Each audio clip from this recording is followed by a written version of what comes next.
हम तो कफन लेके आए हैं, अब अली अमीन अपना कफन ले आए, हम तैयार हैं। अली अमीन ने अगर कहा तो फिर मैं खान के पास जाऊंगा कि इसका फैसला अब तुम करो। अगर वो कहें कि अडियाला जाना है और मैं घर लौट जाऊं तो काफिर, हम तैयार हैं। मैंने ये आपको कहा, वाज़ेह किया कि हम तैयार हैं।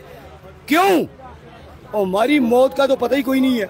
या तो खान को रिहा करो या फिर चाहे हमें कब्रों में उतरना पड़े तो हमें कोई परेशानी नहीं। और एक हद तक हम क़यादत के साथ हैं। अगर वो ये कहेंगे कि अडियाला जेल की जानब मार्च होगा तो हम इंशाल्लाह उनके साथ हैं। लेकिन शायद इस बार अगर वो ये कहें कि फिर की डेट देंगे तो उनके लिए भी मुश्किलात होंगी कारकुनान की जानब से। क्या मुश्किलात होंगी, क्या करेंगे आप? वो तो कहेंगे ये सुने ना, वो कहेंगे खत्म, बस अगली तारीख देंगे, मुज़ाकरात चल रहे हैं, गंडापुर साहब ट्रेल 3 से आ रहे हैं, फिर क्या होगा? सर ये पीटीआई है। मैं यहाँ आया हूँ, लाया नहीं गया।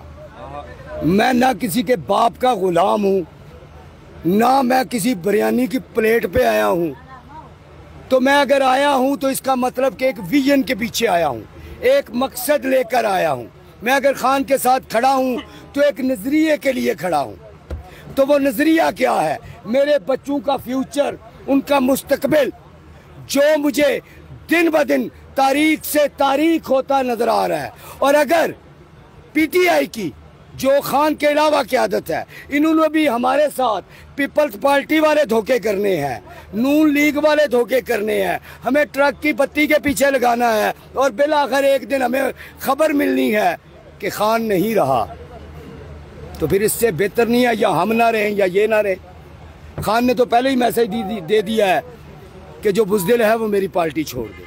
तो मैं फिलहाल तो मिन्नत ही करूंगा, जो बुज़दिल है वो खान की पार्टी छोड़ दे। चले जाए वापस घर, फिर क्या करेंगे? मानेंगे कहना? सर फिलहाल तो ये कहना कबल वक्त है, लेकिन आपको मैं ये बता सकता हूँ कि कारकुनान इस वक्त आग की तरह जल रहे हैं दोनों इतराफ से। और मैं ये कह सकता हूँ कि दोनों इतराफ का गुस्सा फिर इन पर निकल जाएगा। गंडापुर साहब कह रहे थे मैं तो कफन बांध के आऊंगा, घर से निकलूंगा, सबको कहा कि कफन बांध के आए।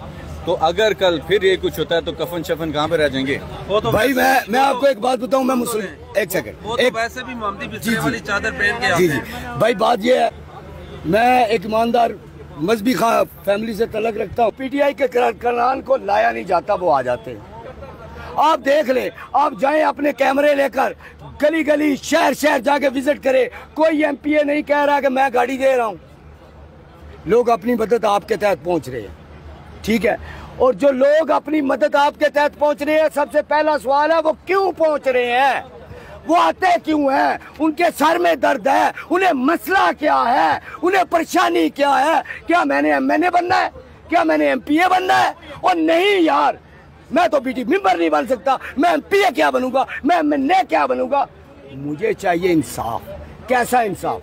कि अगर मेरा बच्चा कल मेरे जैसा निकले तो वो मेरी तरह सड़कों पर जलील ना हो रहा हो, वो उस मकाम तक पहुंचे जिसका कि वो हकदार है, वो उस कुर्सी पर पहुंचे। यहाँ मैं चाहे जितनी मर्जी अच्छी बातें कर लूं, लेकिन यही मैं अपनी पार्टी की मिसाल दे देता हूँ। अली अमीन का भाई आ जाए, वो चवड़े मारता रहे, आप कैमरे लेकर उसकी तरफ चले जाएंगे। क्यों?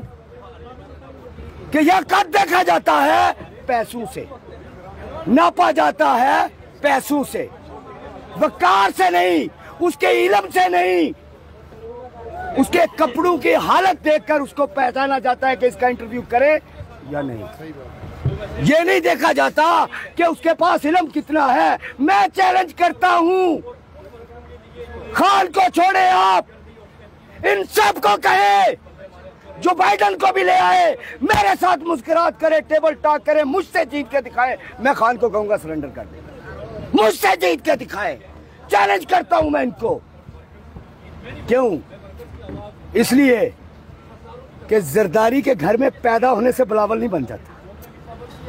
वो एक बिलावल वही है जो आपको नजर आ रहा है। सियासतदान नहीं बन जाता, सियासत के लिए थप्पड़ खाने पड़ते हैं, सड़कों की खाक छानना पड़ती है, दर दर जलील होना पड़ता है, हर जलसे में जाना पड़ता है लाठियां खाकर। क्या इनके पास ये दम है? आप आज तक कितनी बार गिरफ्तार हुए, कितनी लाठियां पड़ी आपको? भाई मैं कम अज कम ये 2 साल में 3 बार गिरफ्तार हो चुका हूँ। झूठ ना मैंने कभी बोला है ना मुझे आदत है। मेरे साथ रियायत हो जाती है, 4-5 दिन के बाद मैं आ जाता हूँ। मैं आपको नहीं कहूँगा मेरे ऊपर बड़ा तशद्दुद हुआ। एक बार मुझे लाहौर से उठाया गया, मैंने उसको बोला पुलिस वाले को गाली नहीं देना, बस चमड़ी उतेर दो। लेकिन उसने कहा भाई आप हमारे साथ कोऑपरेट करें, हम आपके साथ करते हैं। आपको या ना कोई गाली देगा और ना कोई आपको लाठी मारेगा। मैंने पहले कहा मैं झूठ बोलने का आदी हूँ। मैं कहूँ हीरो बनने के लिए या और मुझे उन्होंने उल्टा लटकाया। हाँ, एक बार लटकाया था मुशर्रफ के दौर में। वो क्यों? यार पीटीआई का कारकुन हूँ ना। अच्छा, ठीक है, उस वक्त धक्का मारा था मैंने डीएसपी को, ये बहुत पहले की बात है। और ये तो मैं डीपीओ को अभी पीछे मेरे एक मसला बना तो मैंने कहा सारे इन्होंने पर्चा कुछ और दे दिया, मैंने तो धक्का मारा था और डीपीओ हंसने लगा कि मेरे सामने ही आके सच बोल रहे हो। वो और मसला। बहुत बहुत शुक्रिया।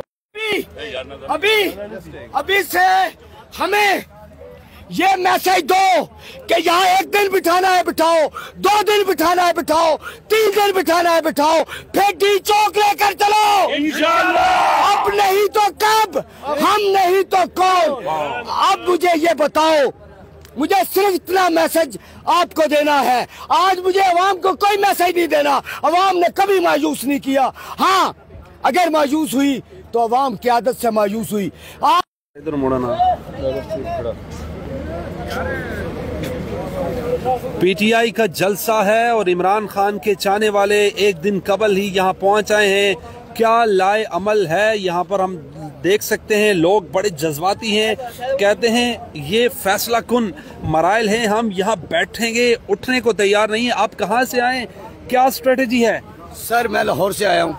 वैसे बेशक मैं मंडी बाउलदीन का रहने वाला हूँ, ठीक है। तो अल्हम्दुलिल्लाह हमारी जो कारकुनान की प्लानिंग है, के बोलो जी, छोड़ो। हमारी कारकुनान की तो एक ही प्लानिंग है कि या तो खान को रिहा करो या फिर चाहे हमें कब्रों में उतरना पड़े तो हमें कोई परेशानी नहीं। बाकी फैसला क़यादत ने करना है और एक हद तक हम क़यादत के साथ हैं। अगर वो ये कहेंगे कि अडयाला जेल की जाना मार, बड़ी मेहरबानी।